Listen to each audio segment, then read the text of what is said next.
আসসালামু আলাইকুম, স্বাগত জানাচ্ছি আরটিভির মধ্যাহ্নের সংবাদে। আপনাদের সাথে আছি আমি পারফিন মিতু। আনন্দ ভাগাভাগি শেষে ঈদের চতুর্থ দিনেও ঢাকায় ফিরছে মানুষ। টানা 7 দিনের ছুটি শেষে আগামীকাল থেকে খুলবে অফিস আদালত। তাই জীবিকার তাগিদেই কর্মস্থলে যোগ দিতে রাজধানীতে ফেরা। রাজধানীর কমলাপুর রেল স্টেশনে দেখা যায় মানুষের ঢল। তবে ঢাকা ছাড়তেও দেখা যায় বহু মানুষকে। বাস ও লঞ্চের চিত্র একই রকম। শিক্ষা প্রতিষ্ঠান খুলবে 7 জুন, তবে মাদ্রাসাগুলোর ছুটি বেশি থাকায় সেগুলো খুলবে আগামী 14 জুন রবিবার থেকে।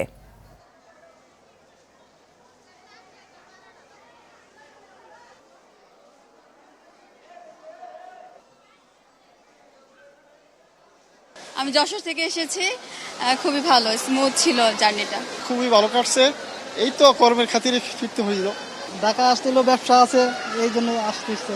ভৈরব থেকে আসছি, সুন্দর মতন আসছি, কোনো সমস্যা হয়েছে না।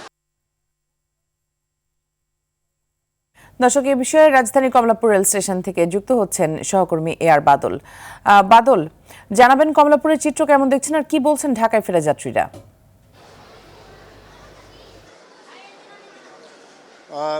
কমলাপুরের যে চিত্র সেটি মোটামুটি স্বাভাবিক বলা চলে। যাত্রীরা যারা ফিরছেন তাদের কোনো একেবারেই অভিযোগ নেই। তারা নির্ধারিত সময়ে ট্রেনে উঠেছেন এবং ঢাকায় এসে পৌঁছাচ্ছেন। তাদের ঈদও ভালো কেটেছে এরকমটি তারা বলছেন। একেবারে ভোগান্তি ছাড়া যে ঈদ বলা চলে সেটি তারা বলছেন। এবং যেহেতু অনেকের জীবিকা ঢাকায়, চাকরি করেন, অনেকে ব্যবসা করেন, সেই কারণেই তাদের ঢাকায় ফিরতে হচ্ছে পরিবার পরিজন নিয়ে। আপনি দেখতে পাচ্ছেন স্টেশনে অনেক মানুষ বসে আছে। এই প্রতিটি প্ল্যাটফর্মে এরকম মানুষের ভিড় আমরা দেখছি। শুধু যে ঢাকায় মানুষ আসছেন সেটি নয়, ঢাকা ছাড়ছেন বহু মানুষ। অনেকে ঈদের আগে যেতে পারেননি, অনেকে ভোগান্তির জন্য যাননি, কেউ আবার টিকিট চেয়েও পাননি। সেই কারণে আসলে ঈদের পরে তাদের যাওয়া। যাত্রায় যে একটি ভোগান্তি থাকে, হুড়োহুড়ি থাকে, যানজট থাকে, সেসব এড়িয়ে নির্বিঘ্নে যারা গ্রামে ফিরতে চান তারা এখন যাচ্ছেন। অনেকে যে গ্রামে ফিরছেন তাও নয়, বিভিন্ন যে বিনোদনী স্পটগুলো আছে কক্সবাজার, সিলেট সহ দেশের বিভিন্ন স্থানে, তারাও বেড়ানোর জন্য ঢাকা ছেড়ে আসলে যাচ্ছেন। এখন পর্যন্ত আমরা কোনো অভিযোগ পাইনি এবং ট্রেনের শিডিউল বিপর্যয় যেটি হয়ে থাকে সেটিও নেই। স্টেশন ম্যানেজার এবং যাত্রীর সবার কাছেই একেবারে স্বাভাবিক চিত্রটি চলে এসেছে এবং তারা বলছেন যে এবারের ঈদের যে এই জার্নিটা এটি খুবই স্বাভাবিক এবং সুন্দর ছিল, এরকম একটি অবস্থা। এছাড়া লঞ্চে যারা ঢাকায় ফিরছেন এবং যাচ্ছেন, বাসের ক্ষেত্রেও একই অবস্থা।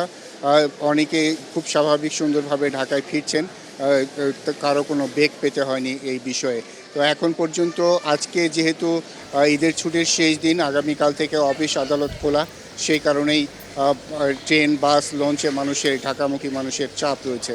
মিতু, অসংখ্য ধন্যবাদ আপনাকে বাদল আমাদের সাথে যুক্ত হওয়ার জন্য। টাঙ্গাইল থেকে সরাসরি যুক্ত হচ্ছেন আমাদের আরেক সহকর্মী কামাল হোসেন।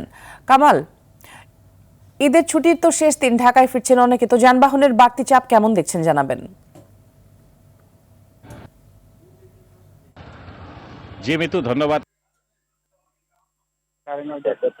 তো ইতিমধ্যেই গতকাল থেকে আমি লক্ষ্য করেছি যে ঈদের আনন্দ ভাগাভাগি শেষে কর্মস্থলে ফিরতে শুরু করেছে লোকজন। আমি সকাল থেকে খোঁজ নিয়েছি যে ঢাকা টাঙ্গাইল যমুনা সেতু পুরো পার, এলেঙ্গা, টাঙ্গা বাইপাস, রাবনা বাইপাস, মির্জাপুর সহ যে বাস টার্মিনাল গুলো রয়েছে সেই বাস টার্মিনাল গুলোতে লোকজনের কিন্তু ভিড় রয়েছে। গেল কয়েকদিনের চেয়ে আজকে কিন্তু মহাসড়ক দিয়ে যানবাহনের চাপ বেড়েছে, যানবাহনের সংখ্যাও বেড়েছে যাত্রীর সাথে সাথে। তো আমি বিভিন্ন উপজেলা যে বাস টার্মিনাল গুলো রয়েছে সেই বাস টার্মিনাল গুলোতে খোঁজ নিয়েছি। সেই বাস টার্মিনাল গুলোতেও কিন্তু লোকজনের ব্যাপক ভিড়, উপচে পড়া ভিড় কিন্তু লক্ষ্য করা গেছে। তবে যাত্রীদের সাথে কথা বলেছি, তারা যেটি বলছেন যে যেভাবে তারা গন্তব্যে এসেছিলেন, ঈদের আনন্দ ভাগাভাগি করতে এসেছিলেন, সেই ফিরতি পথেও কিন্তু তাদের অনেকটাই ভোগান্তির। বেশি ভাড়া নেওয়ার, বিশেষ করে যে সিএনজি অটো রিক্সা গুলো রয়েছে সেই অটো রিক্সায় কিন্তু বেশি ভাড়া নেওয়া হচ্ছে। এছাড়াও যে বাস গুলো রয়েছে সেই বাসেও বেশি ভাড়ার একটি অভিযোগ তারা কিন্তু করেছেন। তবে এখানে এই বাস চালক বা যারা শ্রমিকরা তাদের সাথে কথা বলেছে, তারা যেটি বলছেন যে আসলে এখান থেকে ফিরতি পথে যখন ঢাকা যাওয়া হয় সেখান থেকে কিন্তু খালি পথে খালি বাস খালি থাকে, সেই কারণে তারা কিছু টাকা বেশি নিচ্ছেন, এমনটি কিন্তু বলছেন বাস সংশ্লিষ্ট যারা রয়েছেন। তবে যেহেতু আজকে ঈদের যে ছুটি শেষ হচ্ছে, আসলে দুপুরের পর থেকে কিন্তু সড়কে যানবাহনের চাপ বাড়বে এমনটি বলেছেন সেতু কর্তৃপক্ষ এবং সড়ক সংশ্লিষ্ট যারা রয়েছেন। এছাড়া বাস টার্মিনালগুলোতে কিন্তু ক্রমে যাত্রীদের সংখ্যা বা চাপ বৃদ্ধি পাচ্ছে এবং মহাসড়কগুলোতেও যানবাহনের চাপ বাড়ছে। এতটুকু ছিল ঢাকা টাঙ্গাইল যমুনা সেতু মহাসড়ক থেকে। জি, অসংখ্য ধন্যবাদ আপনাকে। ৮ দিন হাসপাতালে দুর্গন্ধযুক্ত পচা পানি ও বেকারির সন্ধান মেলায় আজ সেখানে যাবে তদন্ত কমিটির বিশেষজ্ঞ দল। গতকাল পচা পানি ও বেকারির সন্ধান পাওয়ার পর স্বাস্থ্যমন্ত্রী কথা বলেন। বেকারি থেকে নির্গত গ্যাস থেকে কার্বন মনোক্সাইড হয়ে শিশু মৃত্যুর ঘটনা কিনা মূলত তা খতিয়ে দেখতেই সেখানে বিশেষজ্ঞ টিম যাওয়ার কথা রয়েছে। ঈদের আগের দিন হাসপাতালটিতে ৬ নবজাতকের মৃত্যু হয়।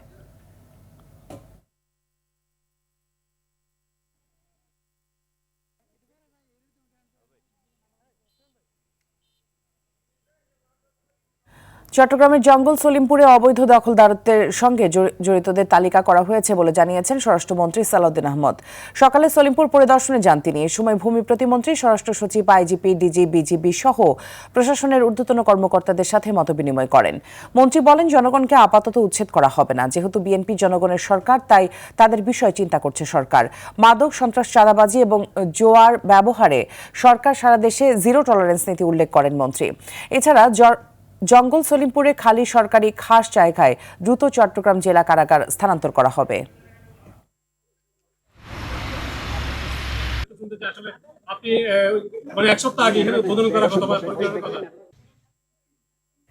চট্টগ্রাম থেকে সরাসরি যুক্ত হচ্ছেন সহকর্মী সাইফুল মাহমুদ। সাইফুল, স্বরাষ্ট্রমন্ত্রী আর কি কর্মসূচি আছে আজ, আর সম্প্রতি হওয়া মামলা নিয়ে কি কিছু বলেছেন তিনি?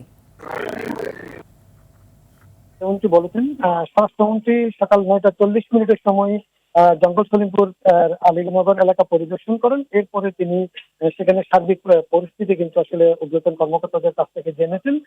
জানার পরে তিনি সাংবাদিকদের উদ্দেশ্যে কিছুটা ব্রিফ করেছেন। ব্রিফে তিনি বলেছেন, আসলে এই মুহূর্তে জঙ্গল সলিমপুরে যারা বসবাস করছে তাদেরকে তোলার চিন্তা ভাবনা কিন্তু এখন আপাতত নেই সরকারের।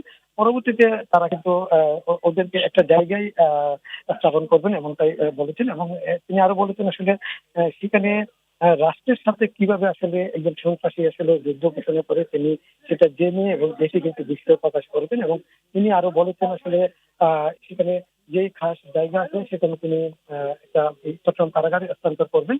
এবং এরপর পরে তিনি কিন্তু জঙ্গল সলিমপুর থেকে এখন সার্কিট হাউসে আসছেন।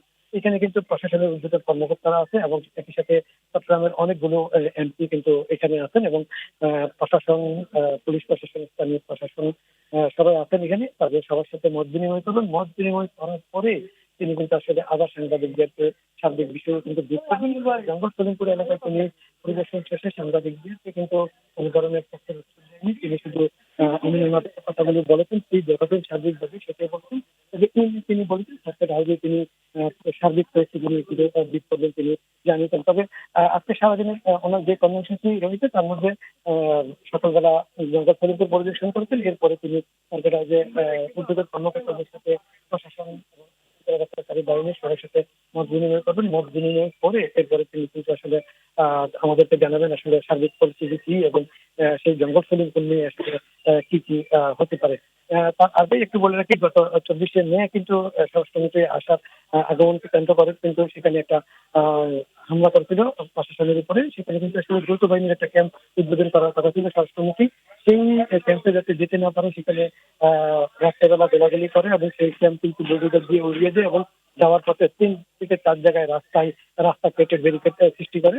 এরপরে প্রশাসনের পক্ষ থেকে কিন্তু সেই রাস্তাগুলো আজকে ঠিক করা হয়েছে। ঠিক করে তারপরে স্বরাষ্ট্রমন্ত্রী সেখানে গেছেন এবং স্বরাষ্ট্রমন্ত্রী সেখানে গিয়ে সার্বিক পরিস্থিতি দেখেছেন। এর আগে 19শে জানুয়ারিতে কিন্তু আসলে র্যাবের একটি দল সেখানে অভিযান চালাতে গেলে সেখানে কিন্তু হামলা করে এবং হামলার পরে হামলার ঘটনায় র্যাবের একজন ডিএডি নিহত হয়েছিলেন। এরপরে কিন্তু আসলে অনেকটা মামলা হয়েছিল। এরপরে কিন্তু অনেক অভিযান হয়েছিল। অভিযান হলেও কিন্তু সন্ত্রাসীরা কিন্তু দিনের বেলা গায়ে ঢাকা দিচ্ছেন। সাইফুল, আপনাকে অসংখ্য ধন্যবাদ আমাদের সাথে যুক্ত হবার জন্য। মানিকগঞ্জে দৌলতপুরে বড় ভাইয়ের স্ত্রী ও সন্তানকে হাতুড়ি দিয়ে পিটিয়ে হত্যার অভিযোগ উঠেছে ছোট ভাই ইউসুফ আলীর বিরুদ্ধে। শনিবার রাত 12টার দিকে মানিকগঞ্জের দৌলতপুর উপজেলার বাচামারা ইউনিয়নের কাচারিপাড়া এলাকায় এই নির্মম ঘটনা ঘটে।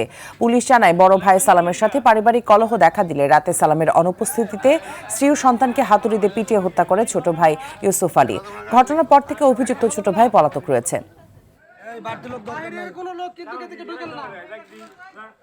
মধ্যাহ্নের সংবাদ এ পর্যন্তই। দুপুরের সংবাদ 2:45 দেখার আমন্ত্রণ রইল। ধন্যবাদ সবাইকে।